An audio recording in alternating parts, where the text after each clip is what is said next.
These are things I don't want to happen in Spider-Man 4. The first and most important one of all of these is I do not want Peter and MJ to immediately get back together because the ending of Spider-Man No Way Home is so incredible because they made the brave decision to not have Peter tell her who he is and their past relationship. He goes on his own, leaves MJ alone, and I think that was such a great ending to that movie.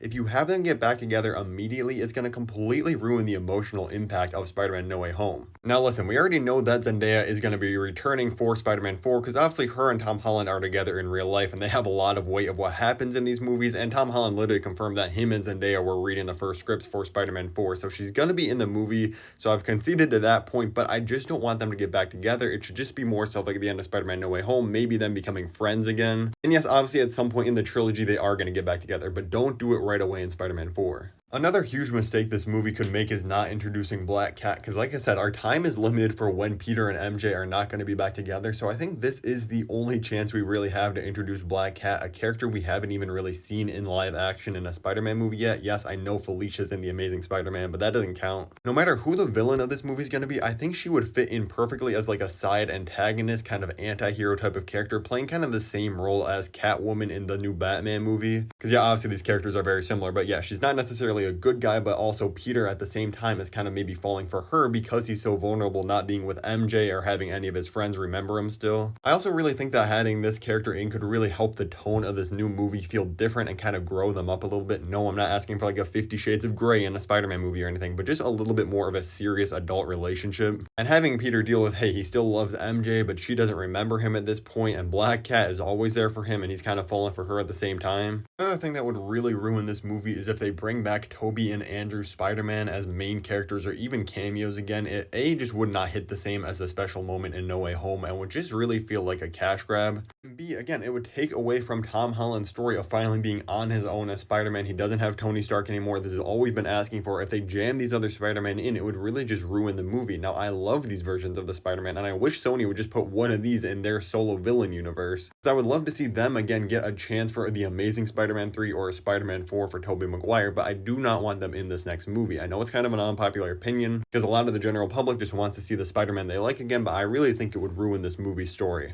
Speaking of that, I do not want this to be like a street level Avengers movies where we have like Daredevil, Kate Bishop, Jessica Jones, Punisher, all these different people coming into this film. One of those is fine if you have as a supporting character like just Daredevil or just Kate Bishop. Basically, I'm saying I don't want this to be like Captain America Civil War, but for the Spider-Man films, because I absolutely love Civil War. I think it's an amazing MCU movie, but it's not necessarily a good Cap movie because of all the other characters taking away from him. I think another major mistake would not be introducing Kingpin in any way, shape, or form in this movie. I'm accepting that he's probably not going to be the main villain of this film, but he needs to at least be teased, even if it's just a post-credit scene. We have to get to this eventually in this next trilogy. And I kind of want him to be built up so maybe the final movie of this new Spider-Man trilogy can be more of like a huge street level event against Kingpin. You can't really do that if you don't introduce him until like the last movie and just throw him in there. We need to start building this dynamic and feud between him and Spider-Man in this film. Another one I've ranted about before, but I think any of the Sony villains coming into this, like Null or Kraven the Hunter, Morbius, any of those would completely ruin this movie. Not saying I don't want to see any of those villains. If Marvel made like their own version of Kraven the Hunter and had him fight against Spider-Man, that could actually be really cool. I just don't want any of the garbage Sony baggage carried over to the MCU.